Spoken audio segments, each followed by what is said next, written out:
But every case ಸ್ಟಡಿನಲ್ಲಿ ಅಂತ ತಗೊಂಡ್ರೆ basically you have to give me the introduction ತಗೊಂಡಾಗ facts of the case, like facts of the case ಅಂತ ಅನ್ಕೊಳ್ಳಿ, ಇಲ್ಲ ಒಂದು introduction to your case study ಅಂತ ಅನ್ಕೊಳ್ಳಿ, whatever is there that you have to provide the first one. Second one ಅಂತ ಬಂದಾಗ facts ಕೊಟ್ಟ ಮೇಲೆ you have to tell me like who and all are involve, who all are involve or who all R having an ಏನು ಅಂತಾರೆ like stake holders.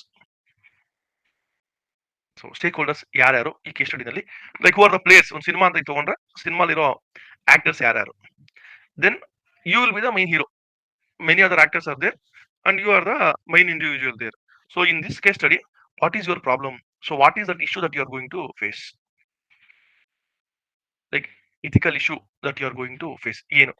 So obviously ethical issue ಅಂತ ಬಂದಾಗ it will be A versus B or B versus C, or you have to uphold something or you have to denounce something. So ethical issues ಬಂದಾಗ you will have the options, and obviously every option will have its own merit and will have its own demerit. So introduction ಕೊಡ್ತೀರಾ, ಯಾರ್ಯಾರೆಲ್ಲ ಇದ್ದಾರೆ ಅಂತ ಹೇಳ್ತೀರಾ, ನೀವು you are the main hero obviously and you are the person in decision making authority ಇರೋದ್ರಿಂದ. So you have to tell me as to what are the issues that you are facing, then what options do you have in front of you as to ABCD, and in front of that merit and demerit you are going to tell ಮಿ.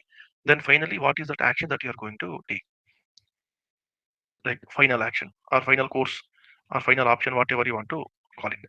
ಅದನ್ನ ಬರೆದು if at all ಏನನ್ನ ಬರೀಬೇಕು ಅನ್ಸಿದ್ರೆ ಒಂದು conclusion ಅಂತ ಬರೀರಿ.